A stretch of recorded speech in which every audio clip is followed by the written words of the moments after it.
नमस्कार दोस्तों, मैं संजय डाबरा आप सभी विद्यार्थियों का हार्दिक स्वागत करता हूं डाबरा क्लासेज के इस ऑनलाइन प्लेटफॉर्म पर। प्रिय विद्यार्थियों, लास्ट क्लास में हमने आमाशय के ऊपर पढ़ा था और आज की जो क्लास है वो हम छोटी आंत के बारे में स्टार्ट करने वाले हैं और सबसे इंपॉर्टेंट पार्ट है डाइजेस्टिव सिस्टम का। पाचन तंत्र में से सबसे ज्यादा क्वेश्चंस छोटी आंत से पूछे जाते हैं, तो बिल्कुल टाइम वेस्ट नहीं करेंगे और बिना टाइम वेस्ट किए हुए टॉपिक को मैं आपको ले चलता हूं कि कहां पे हम चल रहे थे।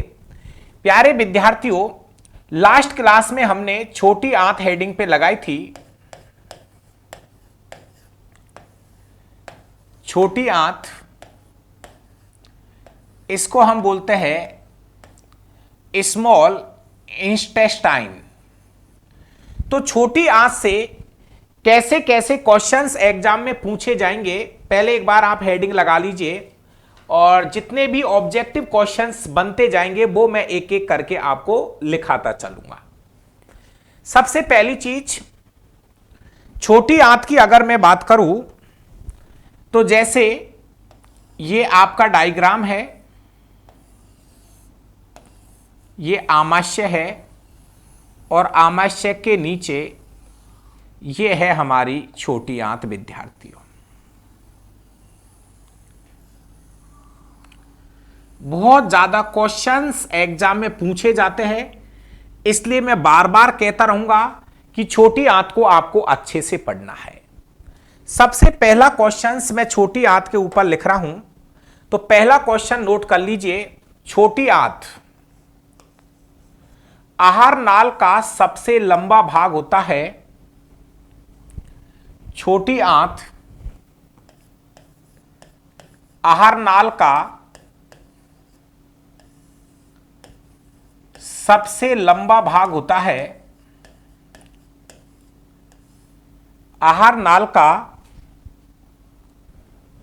सबसे, यहां सफेद है तो इस पे पीला ले लेते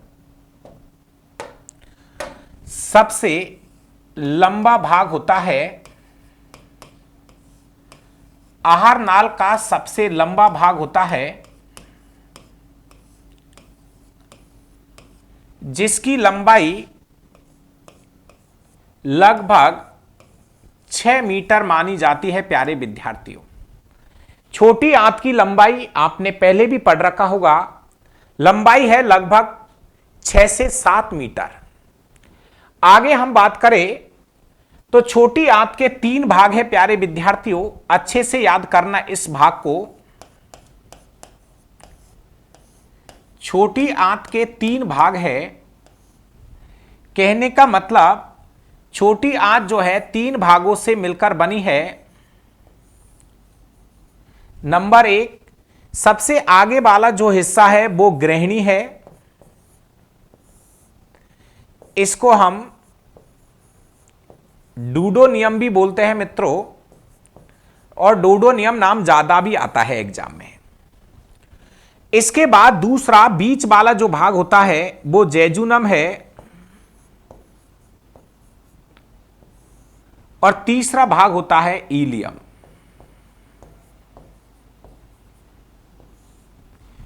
छोटी आंत के 3 भाग है। सबसे आगे वाला हिस्सा ग्रहणी कहलाएगा, बीच वाला हिस्सा जेजुनम कहलाएगा और तीसरा जो भाग है वो आपका इलियम कहलाता है। थोड़ी सी बात को सुनिए। जैसे नंबर 1, ये वाला जो भाग है, ये फर्स्ट वाला भाग, ये आपका डूडोनियम वाला भाग है। इसके बाद सेकंड जो भाग है,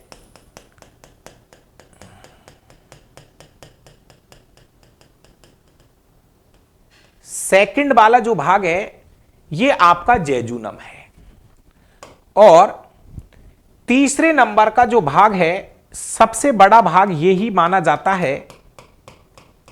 छोटी आंत का लगभग 60% भाग बनाता है। थर्ड वाला भाग है, बड़ा होता है भाई ये,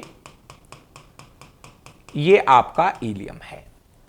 तो ये वाला हिस्सा अभी मैं डूडोनियम के लिए डी लिख देता हूं, बीच वाला हिस्सा जेजुनम है और ये वाला हिस्सा इलियम है। प्यारे विद्यार्थियों, छोटी आंत के 3 भाग हो गए, डूडोनियम, जेजुनम और इलियम।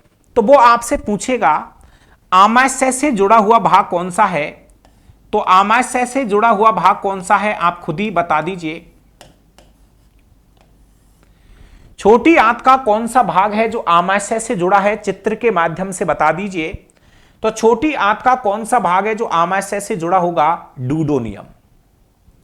छोटी आंत का कौन सा भाग है जो आगे चलकर बड़ी आंत से जुड़ेगा, ये आगे आपको बड़ी आंत मिलेगी।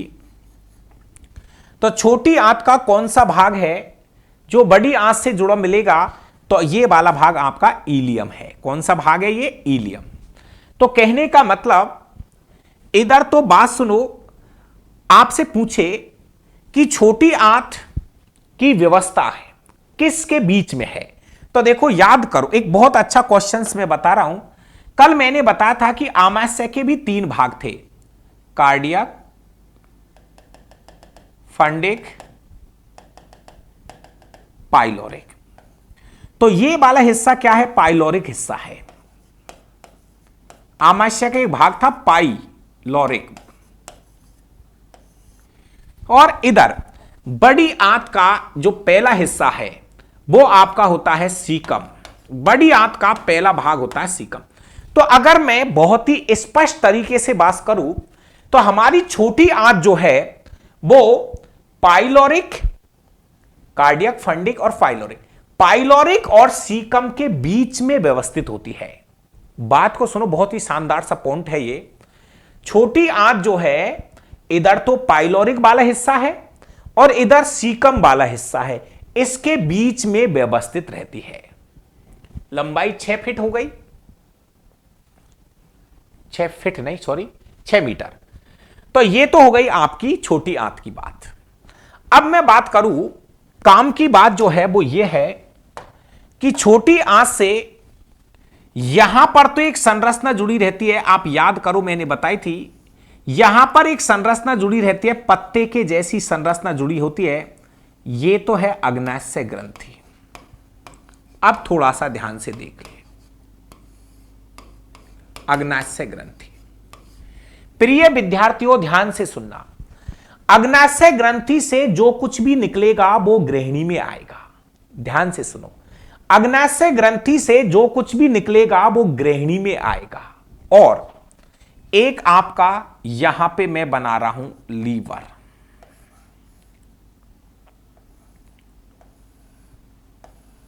ध्यान से सुनना इस बात को, लीवर से जो कुछ भी आएगा, लीवर से जो कुछ भी आएगा, एक बार ध्यान से सुनना, लीवर से जो कुछ भी आएगा वो भी फाइनली पहले यहां आता है अग्नाशय वाले हिस्से में, और फिर ये वाला भाग भी आपके ग्रहणी में आके जुड़ जाएगा। देखिए, लीवर से जो कुछ भी निकलेगा हम ये कह सकते हैं वो भी फाइनली इस डूडोनियम में आएगा। तो यहां पर हमें 2 बहुत बड़ी चीजें पढ़नी है और ये ही इसका सबसे इंपॉर्टेंट पार्ट है। एक नंबर 1 लीवर के बारे में पढ़ेंगे सबसे पहले, तो क्योंकि लीवर से जो कुछ भी निकलेगा वो ग्रहणी में आएगा और अग्नाशय ग्रंथि से जो कुछ भी निकलेगा वो भी ग्रहणी में आएगा। तो छोटी आंत का पहला भाग है ग्रहणी। छोटी आंत का पहला भाग क्या है, ग्रहणी है। छोटी आंत का पहला भाग है ग्रहणी, और ग्रहणी के अंदर 2 चीजें आके खुलती है, एक तो लीवर और एक अग्नाशय ग्रंथि। बात को आप समझ पा रहे हो? लीवर से जो कुछ भी आएगा ग्रहणी में आएगा, ग्रहणी बोले तो डूडोनियम में। अग्नाशय ग्रंथि से जो कुछ भी आएगा वो भी ग्रहणी में आएगा। तो सबसे पहले हम अध्ययन करेंगे लीवर का, फिर अध्ययन करेंगे अग्नाशय ग्रंथि का। तो हेडिंग पे लगाइए सबसे पहले लीवर या यकृत, फिर आगे बढ़ते हैं।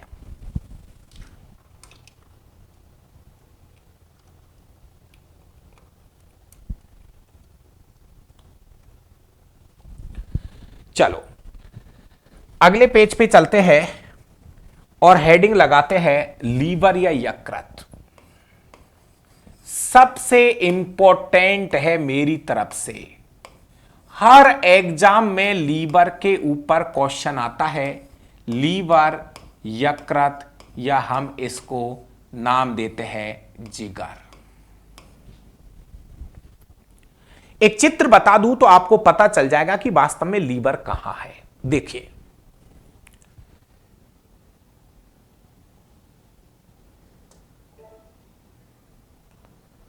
एक चित्र के माध्यम से हम देखते हैं कि वास्तव में लीवर कहां है। देखिए विद्यार्थियों, एक डायग्राम से मैं आपको दिखाना चाहूंगा कि लीवर कहां है। ये अपनी एनसीईआरटी का एक चित्र में आपको दिखा देता हूं, देखता हूं कैसा दिखता है। हां, एक हल्का सा देख लीजिए।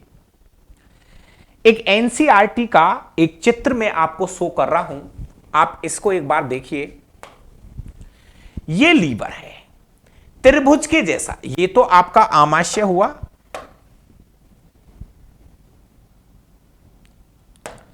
ये आपका आमाशय हो गया,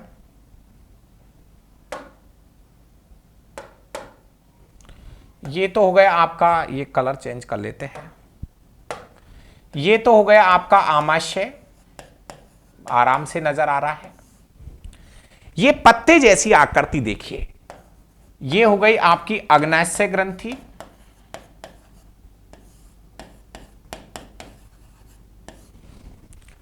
ये पहला हिस्सा है। ये छोटी आंत का देखिए, ये कौन सा हिस्सा है, डूडोनियम, डूडोनियम। और ये लीवर है, ये लिख रहा लीवर है ये। अब बात को सुनना प्यारे विद्यार्थियों, लीवर के साथ यहां पर एक थैली जैसी संरचना है, इसका नाम भी आपको याद करना है। यह बड़ी काम की चीज है, यह है पित्राशय, गॉल ब्लेडर है ये,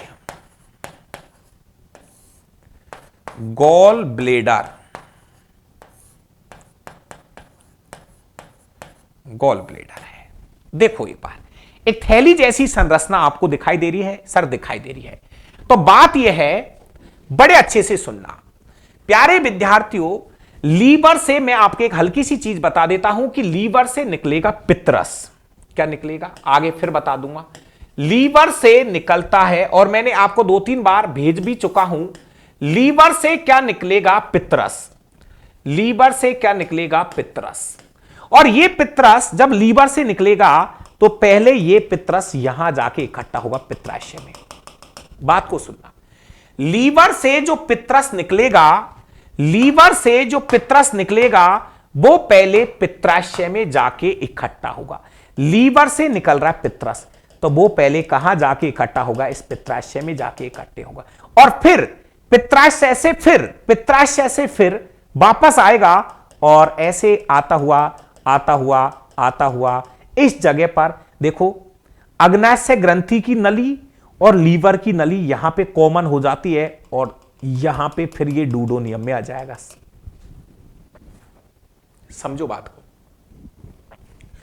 लीवर से निकलेगा पित्रस, वापस सुन, लीवर से निकलेगा पित्रस जो पित्राशय में जाके इकट्ठा होगा। फिर उसके बाद में पित्राशय से ये पित्रस आएगा, और पित्रस यहां से आता हुआ, यहां से आता हुआ, और ये आपके छोटी आंत के गृहिणी में चला जाएगा। फिर बताऊंगा इसका काम क्या है।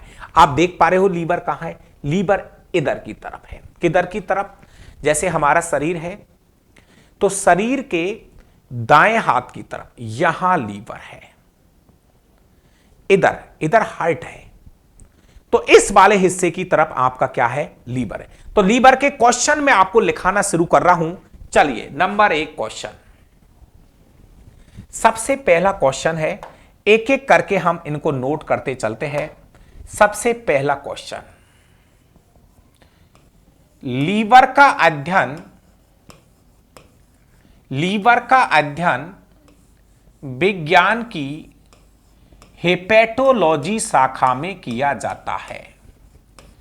हेपेटोलॉजी शाखा में किया जाता है। प्यारे विद्यार्थियों, कहीं पे भी हिपेट शब्द आ जाए, हिपेट हिपेट हिपेट से ही बना हेपेटोलॉजी। समझ लेना, लीवर की बात चल रही है। तो लीवर के लिए विज्ञान में एक अलग से शाखा बनाई है, उस शाखा का नाम है हेपेटोलॉजी। ध्यान से सुन लेना, हीमेटोलॉजी अलग है। याद है क्या? हीमेटोलॉजी अलग है। हीमेटोलॉजी विज्ञान की वह शाखा है जिसमें ब्लड का अध्ययन किया जाता है, रक्त का अध्ययन। रक्त से संबंधित अध्ययन विज्ञान की जिस शाखा में करते हैं वो हीमेटोलॉजी है।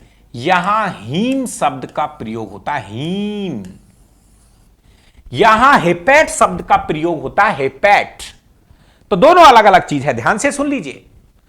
हीमेटोलॉजी अलग है, हेपेटोलॉजी अलग है। लीवर चल रहा है तो बात लीवर की करते हैं। नंबर 1, लीवर का अध्ययन विज्ञान की जिस शाखा में किया जाता है उस शाखा का नाम है हेपेटोलॉजी। क्लियर हो गया sir question? Right. Question number 2, मानव शरीर की सबसे बड़ी ग्रंथि है लीवर। मानव शरीर की सबसे बड़ी ग्रंथि होती है लीवर। सबसे बड़ी ग्रंथि कौन होती है? लीवर। लीवर है जिसका भार लगभग, आया हुआ क्वेश्चन है भाई, जिसका भार लगभग 1.2 से 1.5 किलोग्राम तक होता है। भैया नोट करते चलना क्वेश्चन। देखिए कितने क्वेश्चन है, मैं एक एक करके बहुत अच्छे से नोट करिए। 101% लीवर से क्वेश्चन आता है, चाहे आप एसएससी की तैयारी करो, चाहे रेलवे, पुलिस, पटवा, रीट, स्टेनो, कुछ भी एग्जाम दो, लीवर एक क्वेश्चन लेके जाएगा। तो पहला शब्द है, लीवर का अध्ययन विज्ञान की जिस शाखा में करते हैं उस लॉजी का नाम है हेपेटोलॉजी। दूसरा, मानव शरीर की सबसे बड़ी ग्रंथि है लीवर। बहुत सारी ग्रंथियां हम पढ़ते हैं, जैसे पीयूष ग्रंथि सबसे छोटी है, थायराइड, पैराथायराइड, इसके बाद एड्रिनल, टेस्टिस, वृषण, अंडाशय। तो बहुत सारी ग्रंथियां हैं, लेकिन मानव शरीर की सबसे बड़ी ग्रंथि का जो नाम है वो है लीवर। प्यारे विद्यार्थियों, लीवर का वजन 1.2 से 1.5 किलोग्राम तक होता है। ठीक है। नंबर 3, लीवर मानव शरीर का, लीवर मानव शरीर का सबसे बड़ा आंतरिक अंग होता है। सबसे बड़ा आंतरिक अंग होता है। अंग कोई बात नहीं, ग्रंथि तो है ही है। शरीर के अंदर की बात चल रही है। मानव शरीर का सबसे बड़ा आंतरिक अंग, शब्द को अंडरलाइन करिए। हम बात करें सबसे बड़ा आंतरिक अंग पूछ रहा है, आंतरिक अंग। अगर वो आपसे पूछे, नोट लगा के एक शब्द पूछे, मानव शरीर का सबसे बड़ा अंग, अलग शब्द है ये। सबसे बड़ा अंग कौन सा है? तो प्यारे विद्यार्थियों, यहां पे आंसर आता है स्किन या त्वचा। त्वचा का अध्ययन किसमें करते हैं? डर्मेटोलॉजी शाखा में करते हैं।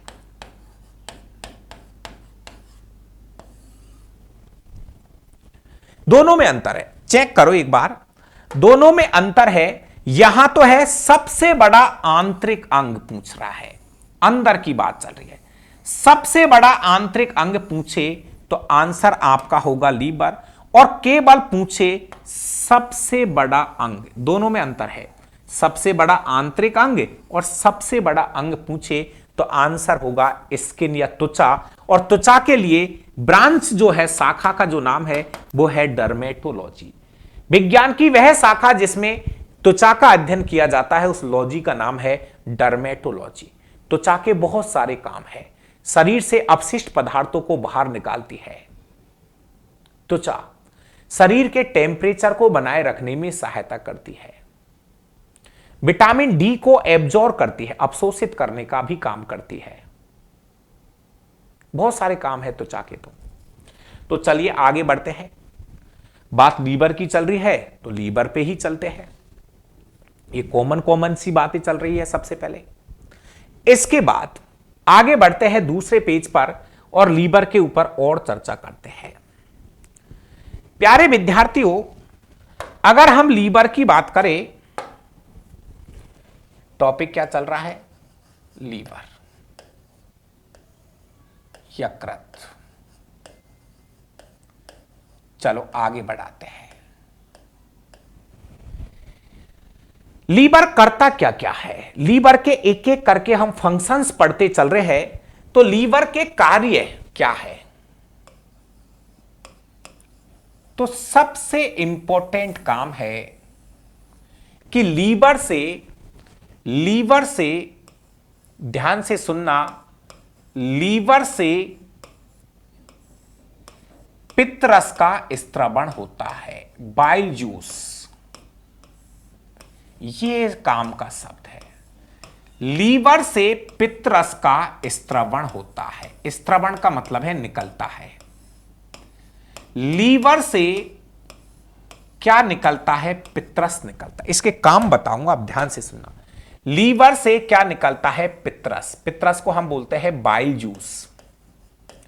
कभी कभी इसको ऐसे के ऐसे ही छाप देता है, बाइल जूस। लीवर से क्या निकलता है? पित्तरस निकलता है, जो पित्राशय में जाकर, पित्राशय, अंडरलाइन करिए, जो पित्राशय में जाकर संग्रहित हो जाता है, इकट्ठा हो जाता है। पित्राशय में जाकर संग्रहित हो जाता है,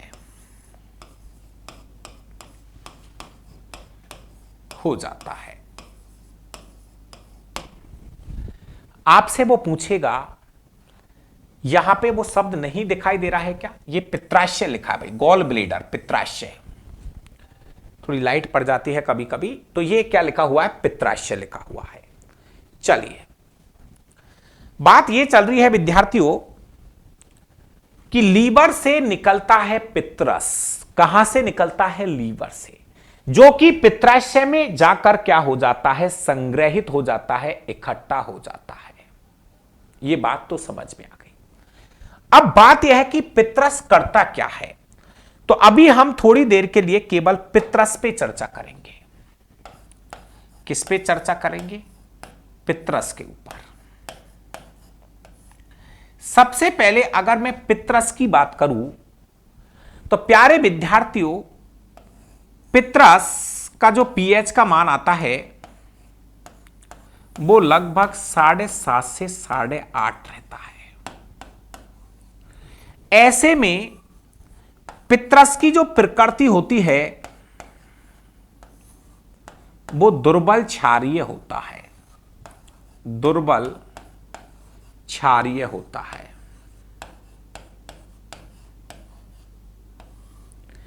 प्यारे विद्यार्थियों, पित्तरस के अंदर दो वर्णक पाए जाते हैं। पित्तरस में दो वर्णक पाए जाते हैं, बिलीरुबिन और बिलीवर्डिन। बिलीरुबिन व बिलीवर्डिन। बिलीवर्डिन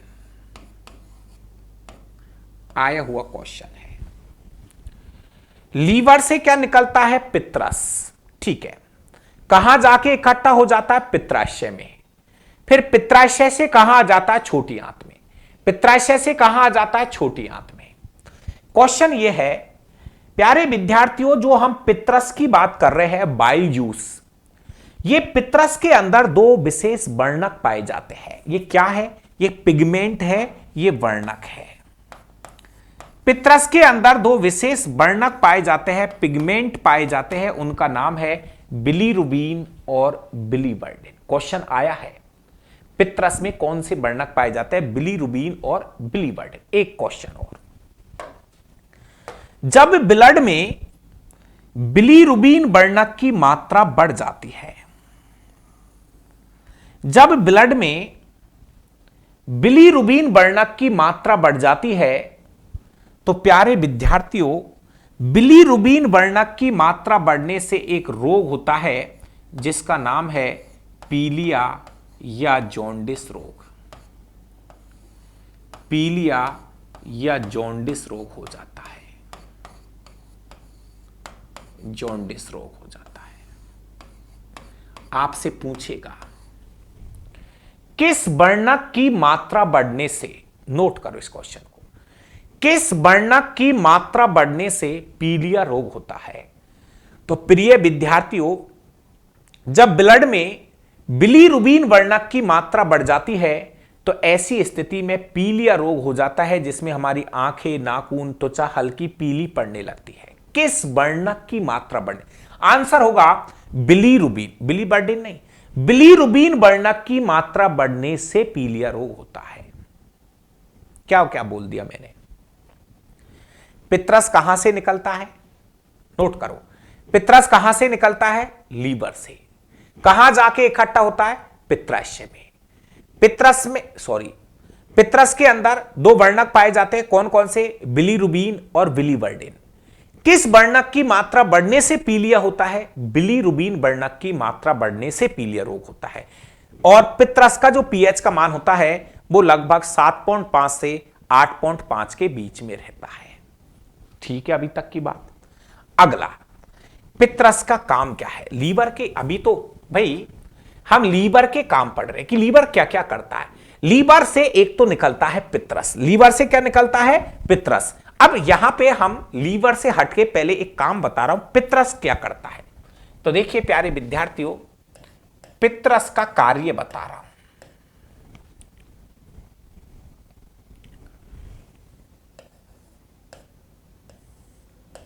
पित्रस का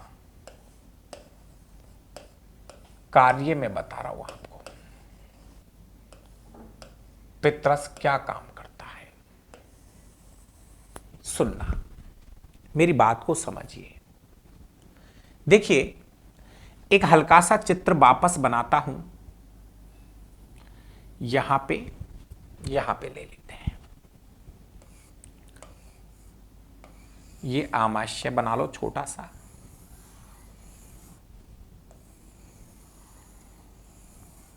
रुकिए। यहां है अग्न्याशय ग्रंथि और यहां है एक त्रिभुज के जैसा लीवर।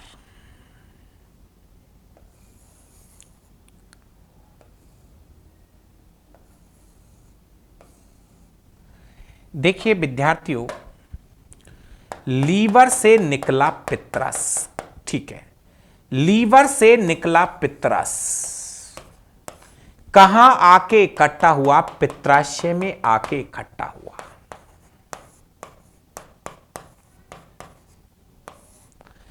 पित्राशय से, ये पित्राशय से पित्रस आगे जाएगा और यहां होता हुआ ये आपके छोटी आंत के गृहिणी में आ जाएगा। पित्रस है ये पीला पीला क्या है, पित्रस है। ये छोटी आंत के गृहिणी में आ जाता है। छोटी आंत का ये कौन सा भाग है, गृहिणी वाला भाग है, पहला हिस्सा। अब ये पित्रस करता क्या, यहां आ तो गया ये पित्रस, यहां आ गया, अब करेगा क्या। तो पित्रस का काम क्या है प्यारे विद्यार्थियों, पित्रस का काम है वसा की बड़ी बड़ी गोलियों को, वसा की बड़ी बड़ी गोलियों को छोटी छोटी गोलियों में, छोटी छोटी गोलियों में तोड़ने का कार्य करता है, तोड़ने का कार्य करता है, पित्रस का काम है। पितरस क्या करता है, वसा की बड़ी बड़ी गोलियों को छोटी छोटी गोलियों में तोड़ता। ऐसा है पितरस का काम। यह है वसा की बड़ी बड़ी गोलियां। प्यारे विद्यार्थियों, पितरस क्या करता है, इन वसा की बड़ी बड़ी गोलियों को छोटी छोटी गोलियों में तोड़ता है। वसा की बड़ी बड़ी गोलियों को छोटी छोटी गोलियों में तोड़ता है। इस वसा को बोलते हैं पायसीकृत वसा। आया हुआ क्वेश्चन है। इस वसा को बोलते हैं पायसीकृत वसा, या हम बोलते हैं इमल्सीकृत वसा। इमल्सीकृत वसा इसको कहते हैं। पितरस का काम पूछ रहा है वो। तो पितरस क्या करता है, वसा की बड़ी बड़ी गोलियों को छोटी छोटी गोलियों में तोड़ता है। इस वसा को बोलते हैं पायसीकृत वसा या इमल्सीकृत वसा। तो ऐसे भी बोल सकता है वो कि वसा का पायसीकरण कौन करता है, पितरस। वसा का पायसीकरण मतलब पीसने का काम। वसा का पायसीकरण कौन करता है, पितरस। यह ऐसे भी बोल सकता है वसा का इमल्सीकरण कौन करता है, पितरस करता है। तो मेरे हिसाब से आपको पॉइंट एकदम बेहतर से समझ में आ रहे होंगे। लीबर से क्या निकला, पितरस। कहां जाके इकट्ठा हुआ, पित्राशय में। उसके बाद पित्राशय से ये पितरस कहां आ गया, छोटी आंत में। और छोटी आंत में अपना काम दिखाएगा। क्या काम करता है पितरस, काम करेगा वसा की बड़ी बड़ी गोलियों को छोटी छोटी गोलियों में तोड़ेगा। बोले तो वसा का पायसीकरण करता है, वसा का इमल्सीकरण करता है पितरस। प्यारे विद्यार्थियों, कैसी लग रही है आपको विज्ञान। जहां तक मेरा मानना है, आप कहीं से भी किसी भी राज्य से आप वीडियो देख रहे हो, किसी भी जिले से आप वीडियो देख रहे हो, एक बार कमेंट करके मुझे जरूर बताना। जरूर मुझे इस नंबर पर जरूर से जरूर बताना। ये नंबर है मेरे।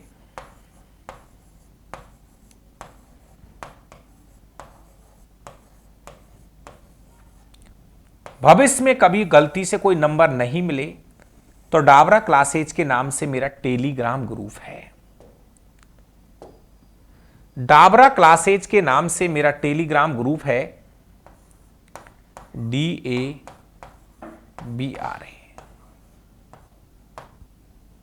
डाबरा क्लासेज के नाम से मेरा टेलीग्राम ग्रुप है। आप इसे ज्वाइन कर सकते हो। डाबरा क्लासेज के नाम से मेरा यूट्यूब चैनल है।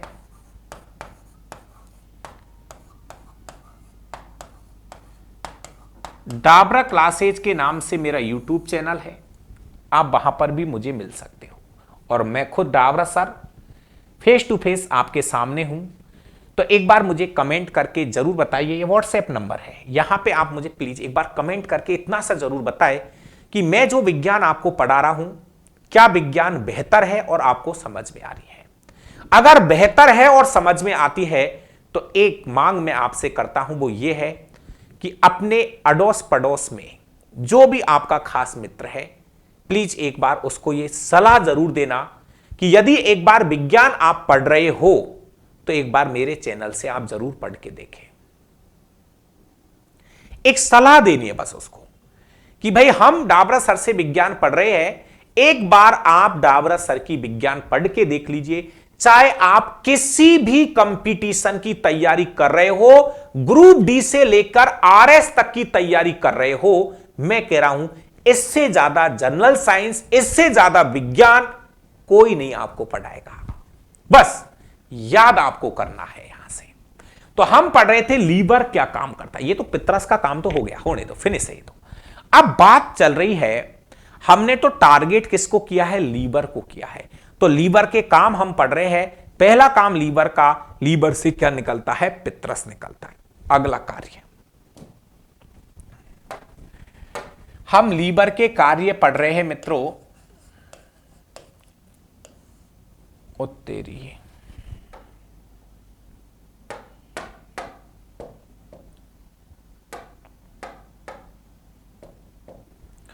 हाँ, हम पढ़ रहे लीवर के कार्य। तो एक बार वापस से लीवर के कार्यों पे आते हैं। बहुत सारे काम लीवर करता है। चलो भाई आगे बढ़ते हैं, क्या क्या काम है लीवर के। पहला पित्रस आता है, ये हमने पढ़ लिया। इसके बाद दूसरे नंबर पे विटामिन ए का संश्लेषण। विटामिन ए का संश्लेषण, विटामिन ए का रासायनिक नाम है रेटिनॉल। विटामिन ए का संश्लेषण हमारे लीवर में ही होता है। विटामिन ए का संश्लेषण, हमने जैसे गाजर खाई, गाजर में क्या होता है, कैरोटीन। कैरोटीन से विटामिन ए का बनाने का जो काम है वो लीवर का है। तो विटामिन ए का जो संश्लेषण होता है, फॉर्मेशन होता है, बनना जो होता है, वो कैरोटीन से। आपने गाजर खाया, कैरोटीन गया, उस कैरोटीन से विटामिन ए बनाने का काम किसका है, लीवर का है। अगला कार्य, विटामिन ए का संश्लेषण कहां होता है, लीवर में होता है। अगला पॉइंट, अगला पॉइंट यह है, लीवर विटामिन ए, डी और B12 का संग्रहण भी करता है, स्टोरेज करता है। समझिए प्यारे विद्यार्थियों, हमारा लीवर क्या करता है, इन इन विटामिनों को अपने पास में रख लेता है। जैसे विटामिन डी ज्यादा हो गई शरीर में, तो उस विटामिन डी को अपने पास में संचित करके रख लेता है। कभी वापस जरूरत पड़ेगी तो शरीर को दे देगा वो। विटामिन ए, डी और B12 को अपने पास संचित करके रखता है लीवर। तो हम पढ़ रहे हैं लीवर के कार्य, करते चलो एक बार।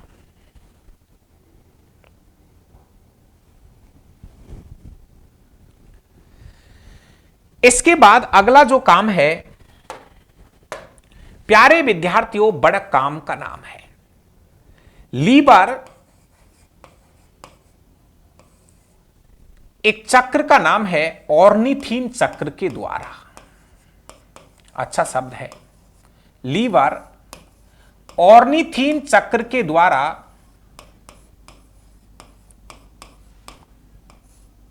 यूरिया का निर्माण करता है। हां, हमारे लीवर में यूरिया बनता है भाई, बनता है। यूरिया का निर्माण करता है, यूरिया का निर्माण करता है। आपसे पूछेगा मानव शरीर के अंदर यूरिया कहां बनता है, बोलना लीवर में। किस चक्र के द्वारा, ऑर्निथीन चक्र के द्वारा। प्यारे विद्यार्थियों, एक प्रोसेसिंग होती है ऑर्निथीन चक्र। उस ऑर्निथीन चक्र के द्वारा हमारा लीवर यूरिया का फॉर्मेशन करता है, यूरिया बनाता है। इसलिए लीवर को मानव शरीर की प्रयोगशाला कहा जाता है। इसलिए लीवर को मानव शरीर की प्रयोगशाला कहते हैं। प्रयोगशाला या रासायनिक शाला कहते हैं। रासायनिक शाला कहते हैं। क्यों भाई? अरे प्यारे विद्यार्थियों, लीवर तो फैक्ट्रियों में बनता है, लैब के अंदर तैयार होता है लीवर। तो जो चीज फैक्ट्रियों में बनती है, लैब के अंदर बनती है, वो चीज हमारा लीवर बना रहा है। इसलिए लीवर को भी मानव शरीर की प्रयोगशाला कहते हैं। प्यारे विद्यार्थियों, यहां पर कोलेस्ट्रॉल का भी निर्माण होता है। कोलेस्ट्रॉल का भी निर्माण होता है। लीवर कोलेस्ट्रॉल का भी निर्माण करता है। सुना होगा ना, आगे कोलेस्ट्रॉल के लिए और बता दूंगा। ब्लड में कोलेस्ट्रॉल कितना होना चाहिए। ज्यादा कोलेस्ट्रॉल नुकसानदायक है, हार्ट अटैक का कारण बन सकता है। ये कोलेस्ट्रॉल जो हम चिकने पदार्थ खाते हैं जैसे घी, तेल, वहां से आपको कोलेस्ट्रॉल बनाएगा हमारा लीवर। कोलेस्ट्रॉल भी दो तरह का होता है, एक तो गुड कोलेस्ट्रॉल एक होता है बैड कोलेस्ट्रॉल। गुड कोलेस्ट्रॉल शरीर के लिए लाभदायक रहता है, लेकिन बैड कोलेस्ट्रॉल कहीं ना कहीं हार्ट अटैक के लिए जिम्मेदार होता है। तो कोलेस्ट्रॉल का निर्माण भी कहां पे होता है? लीवर में होता है। अगला क्वेश्चन, लीवर हेपेरिन प्रोटीन का निर्माण करता है। हेपेरिन, प्रोथ्रोम्बिन, फाइब्रोनोजन,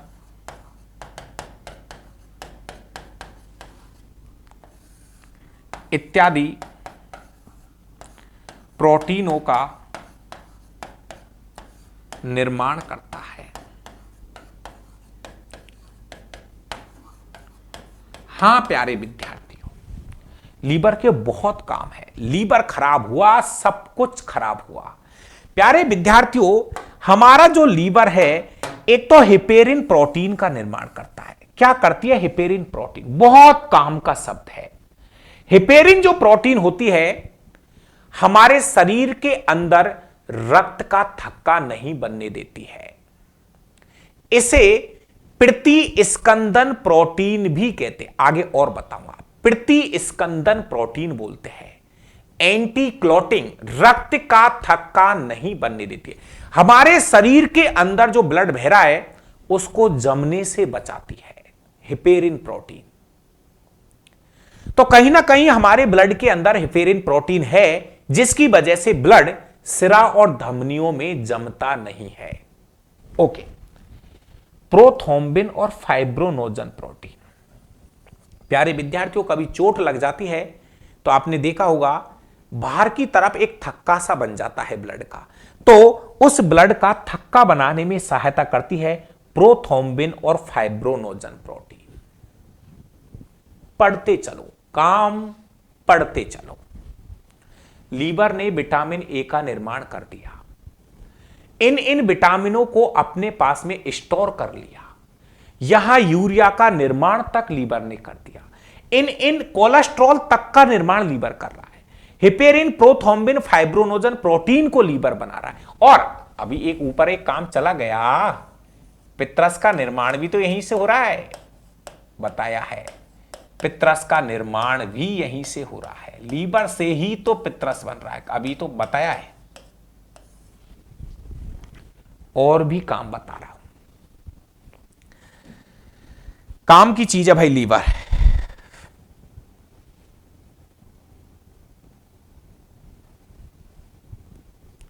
प्यारे विद्यार्थियों, लीवर जो है, लीवर विषाक्त भोजन को, विषाक्त का मतलब है जहरीला, विषाक्त भोजन को अविषाक्त बनाता है। मतलब प्यारे विद्यार्थियों, लीवर का बस चलता है ना, तो भोजन के अंदर गलती से अगर पॉइजन जा रहा है, हल्का सा जहर, तो जो विषाक्त भोजन होता है उसको कहीं ना कहीं कुछ मात्रा में अविषाक्त करने का काम भी लीवर करता है। साथ में फैगोसाइटोसिस एक प्रोसेसिंग होती है, फैगोसाइटोसिस प्रक्रिया के द्वारा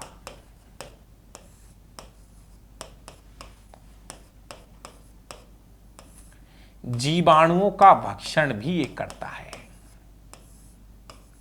बैक्टीरियाओं को नष्ट करता है, जीवाणुओं का भक्षण करता है। फैगोसाइटोसिस एक प्रोसेसिंग है, उसके द्वारा जीवाणुओं का भक्षण भी लीवर करता है। हम लीवर के काम पढ़ रहे हैं प्यारे विद्यार्थियों।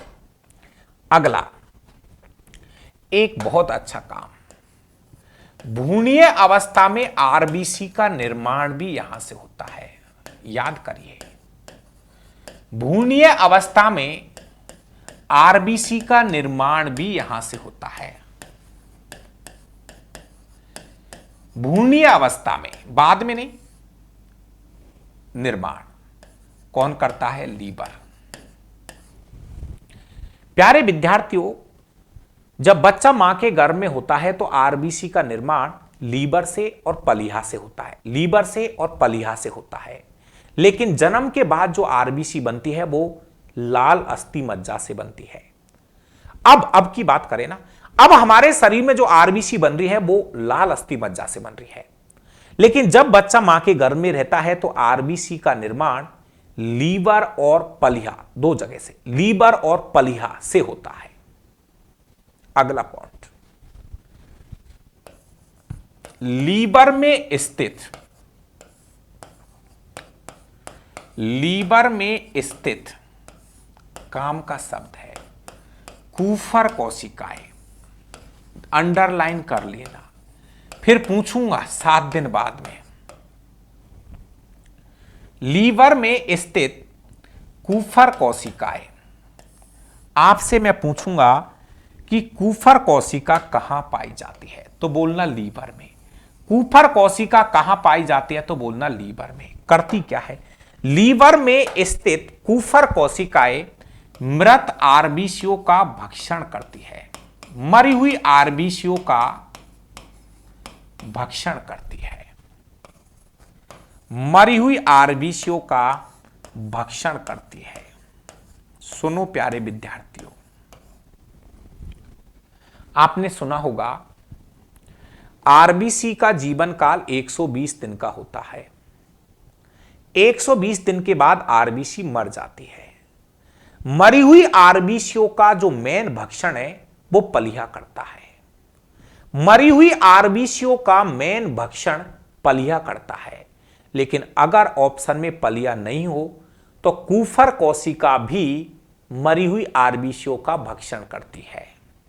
कूफर कोशिका भी मरी हुई आरबीसीओ का भक्षण करती है। प्यारे विद्यार्थियों, हम पढ़ रहे हैं लीवर के कार्य। अब और बताओ कोई भी भाई काम, क्या क्या काम लीवर के और हो सकते हैं? 1-2 काम आप भी बता दीजिए।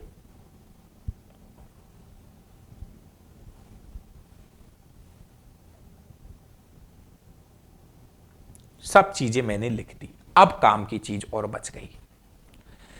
एक और शानदार सा क्वेश्चन बच गया, वो मैं ये बता देता हूं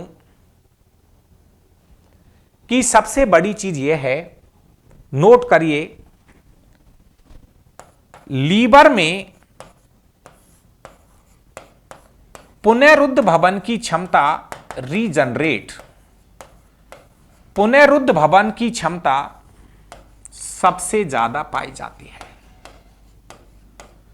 क्षमता सबसे ज्यादा पाई जाती है। क्या है ये सब? पुनरुद्ध भवन का क्या मतलब है? प्यारे विद्यार्थियों, अगर लीवर में कुछ छोटी मोटी खराबी हो जाए, मतलब अगर हल्का सा डैमेज भी हो रहा है ना, तो वो अपने आप को रिकवर कर लेता है। पुनरुद्ध भवन का मतलब है, जैसे आपने देखा होगा छिपकली की पूंछ कट जाती है, पूंछ दोबारा आ जाती है, रीजनरेट हो गई। तो पुनरुद्ध भवन की क्षमता रीजनरेट, अपने आप को रीजनरेट करने की सबसे ज्यादा क्षमता लीवर के अंदर होती है। मस्तिष्क में रीजनरेट की क्षमता सबसे कम होती है, पुनरुद्ध भवन की क्षमता सबसे कम पाई जाती है। ठीक है। दूसरी चीज, एल्कोहल मत पीजिए, बड़ा नुकसान है। एल्कोहल पीने से, शराब पीने से लीवर में एक रोग होता है जिसका नाम है लीवर सिरोसिस रोग। लीवर सिरोसिस रोग, ये लीवर में ही होता है, शराब पीने से होता है। शराब पीने से लीवर खराब होता है। लीवर में एक रोग हो जाता है जिसका नाम है लीवर सिरोसिस रोग। पूछेगा लीवर सिरोसिस, नाम से ही पता लग रहा है, वैसे लीवर आ ही रहा है साथ में। लीवर सिरोसिस रोग जो है वो लीवर के अंदर होता है, शराब पीने से रोग होता है। रीजनरेट की क्षमता सबसे ज्यादा पाई जाती है, पुनरुद्ध भवन की क्षमता बहुत ज्यादा होती है इसमें। इधर यहां कूफर कोशिकाएं होती है, मरी हुई आरबीसीओं का भक्षण भी करती है। यह भ्रूणीय अवस्था में आरबीसी का निर्माण भी करता है लीवर। साथ में जो विषाक्त भोजन होता है उसको अविषाक्त भी बनाता है। कहीं ना कहीं बैक्टीरियाओं को मारने का काम भी लीवर करता है। कितने सारे काम हमने लीवर के पढ़ लिए, तो कहीं ना कहीं लीवर इंपॉर्टेंट है। हम पढ़ रहे हैं, हर पेज पे लिख रहा हूं, हम पढ़ रहे हैं लीवर के कार्य। क्या क्या काम कर रहा है लीवर, पता नहीं सर। अब एक पॉइंट और, बड़े ध्यान से सुनना और अच्छे से समझाऊंगा। जब ब्लड में ग्लूकोज की मात्रा ज्यादा हो जाती है, अच्छे से सुनना इस पॉइंट को, जब ब्लड में ग्लूकोज की मात्रा ज्यादा हो जाती है, ब्लड में ग्लूकोज ज्यादा हो गया, तो लीवर क्या करता है, इस ग्लूकोज को ग्लाइकोजन के रूप में चेंज कर लेता है और अपने पास में रख लेता है। समझना, जैसे हमारे ब्लड में ग्लूकोज की मात्रा ज्यादा हो गई, ग्लूकोज ज्यादा हो गया, तो ग्लूकोज तो काम की चीज है, शरीर को ऊर्जा देगा। तो जब ब्लड में ग्लूकोज की मात्रा ज्यादा हो जाती है, तो लीवर क्या करता है, इस ग्लूकोज को ग्लाइकोजन में परिवर्तित कर लेता है और अपने पास में स्टोर कर लेता है, अपने पास में संचित कर लेता है। वापस कभी जरूरत पड़ेगी, वापस कभी जरूरत पड़ेगी तो इस ग्लाइकोजन से वापस क्या बना लेगा, ग्लूकोज बना देगा। बढ़िया चीज है। ग्लूकोज ज्यादा है शरीर में, तो उसको कहां रखे, लीवर रखेगा। किस रूप में, ग्लाइकोजन के रूप में। वापस जरूरत पड़ेगी तो इस ग्लाइकोजन से वापस ग्लूकोज बनाएगा और शरीर को ऊर्जा देने लग जाएगा। तो क्वेश्चन यह है कि ग्लूकोज से ग्लाइकोजन बनाने की जो प्रक्रिया है उसको बोलते हैं ग्लाइकोजेनेसिस। इस प्रक्रिया को बोलते हैं ग्लाइकोजेनेसिस, इस प्रक्रिया को बोलते हैं ग्लाइकोजेनेसिस, ग्लाइकोजेनेसिस।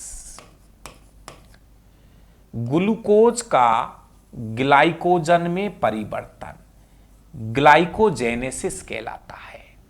वापस ग्लाइकोजन से ग्लूकोज का बनना यह कहलाता है ग्लाइकोजेनोलाइसिस, ग्लाइकोजेनोलाइसिस, बड़ा बड़ा शब्द है, वो ग्लाइकोजेनेसिस है, ये ग्लाइकोजेनोलाइसिस है, शब्द अलग अलग है। नंबर 1, जब ग्लूकोज से ग्लाइकोजन बनता है, जब ग्लूकोज से ग्लाइकोजन बनता है तो इस प्रक्रिया को ग्लाइकोजेनेसिस कहते हैं। और प्यारे विद्यार्थियों, जब ग्लाइकोजन से वापस ग्लूकोज बनता है तो इस प्रक्रिया को ग्लाइकोजेनोलाइसिस कहते हैं। और ऐसा कहा जाता है कि यह प्रक्रिया इंसुलिन हार्मोन की उपस्थिति में होती है।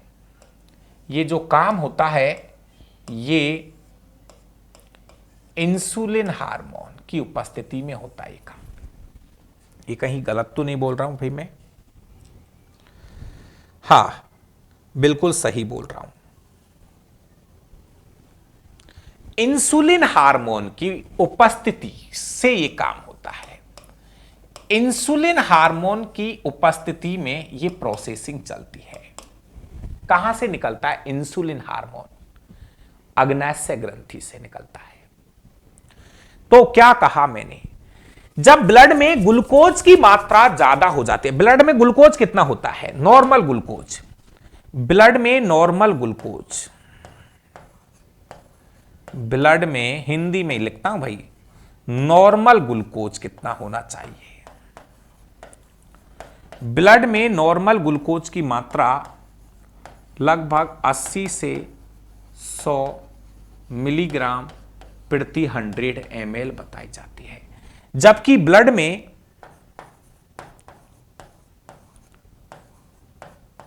नॉर्मल कोलेस्ट्रॉल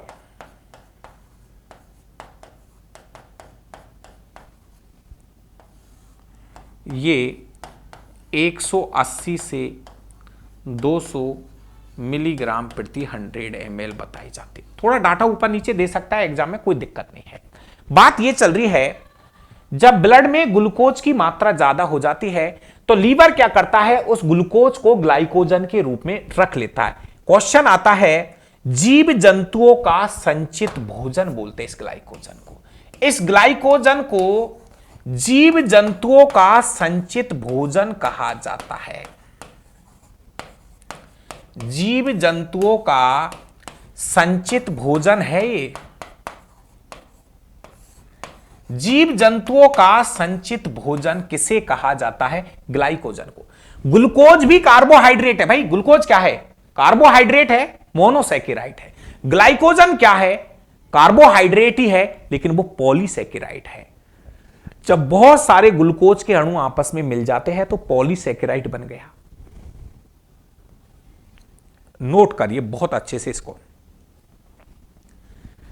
ग्लूकोज का ग्लाइकोजन में परिवर्तन ग्लाइकोजेनेसिस कहलाता है और ग्लाइकोजन का ग्लूकोज में परिवर्तन ग्लाइकोजेनोलाइसिस कहलाता है। और यह पूरी प्रोसेसिंग कौन दिखा रहा है, लीवर कर रहा है इस काम को।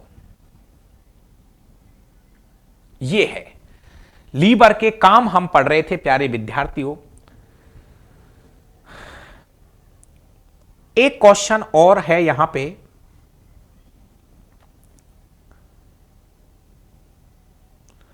ग्लूकोनियोजेनेसिस। एक शब्द और है ग्लूकोनियोजेनेसिस। ग्लूकोनियोजेनेसिस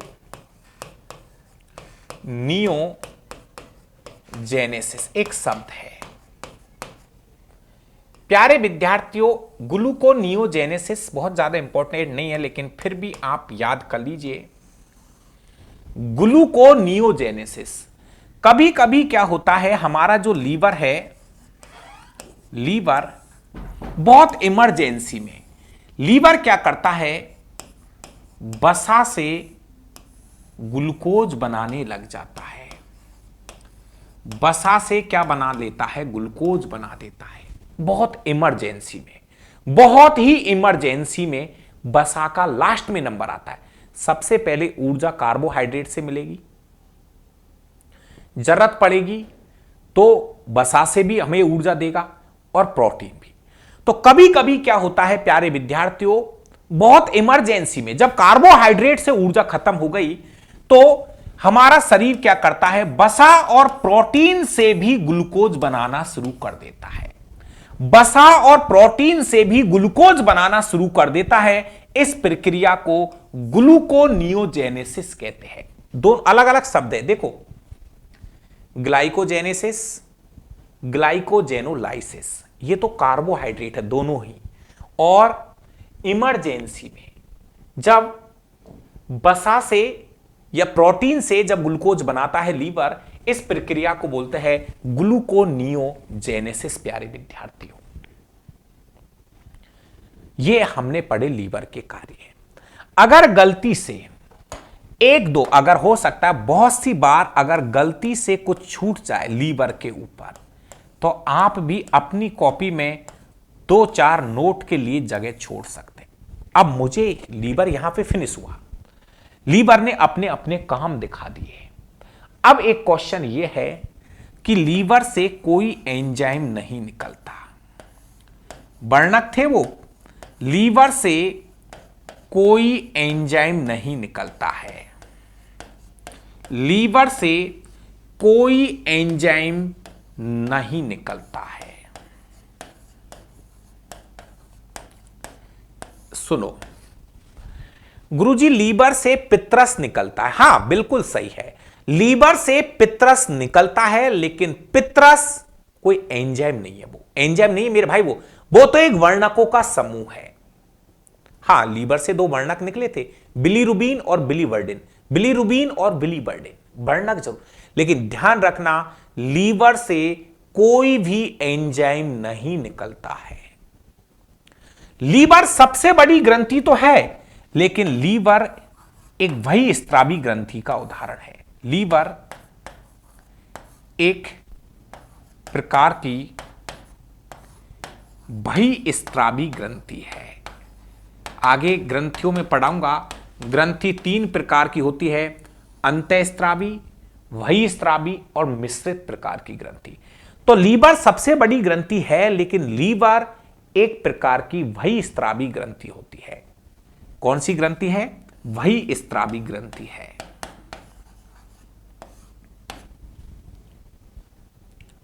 ये था लीवर के काम। तो आज की क्लास हमने स्टार्ट की थी लीवर के ऊपर। तो प्यारे विद्यार्थियों, ध्यान से सुन लीजिए। हम पढ़ रहे थे छोटी आंत। कहां गए? हम पढ़ रहे थे छोटी आंत, आपको मैं बता देता हूं। और छोटी आंत के अंदर सबसे पहले आज की क्लास में एक बार फिर से मैं आपको स्क्रीनशॉट बता देता हूं। सबसे पहले आज हमने छोटी आंत का टॉपिक स्टार्ट किया है, और छोटी आंत में सबसे पहला भाग होता है, छोटी आंत का सबसे पहला भाग है ग्रहिणी। छोटी आंत का पहला भाग हम पढ़ रहे थे ग्रहिणी, और ग्रहिणी के अंदर दो चीज आके जुड़ती है। एक तो लीवर ग्रहिणी में आके जुड़ता है, और एक अग्नाशय ग्रंथि। लीवर से जो कुछ भी निकलेगा ग्रहिणी में आएगा, अग्नाशय ग्रंथि से जो कुछ भी निकलेगा ग्रहिणी में आएगा। दो टॉपिक हमें यहां पढ़ने। ग्रहिणी चल रहा है, हम छोटी आंत पढ़ रहे प्यारे विद्यार्थियों, और छोटी आंत का पहला हिस्सा पढ़ रहे ग्रहिणी। और ग्रहिणी के अंदर दो चीज आके जुड़ती है, एक तो लीवर और एक अग्नाशय ग्रंथि। ठीक है, तो आज की क्लास में हमने लीवर पढ़ लिया। पहले छोटी आंत शुरू की थी, हमने बताया था लीवर आज हमें पढ़ना है। उसके बाद लीवर पढ़ना शुरू किया है, चेक करिए एक बार।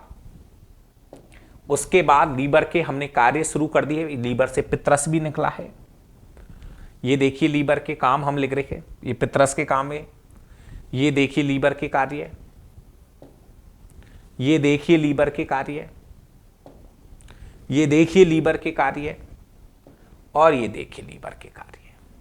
तो आज की क्लास कैसी रही आपके लिए जरूर से कमेंट करके बताना, क्योंकि आज की क्लास मैंने बहुत ही शानदार तरीके से आपके लिए तैयार की है।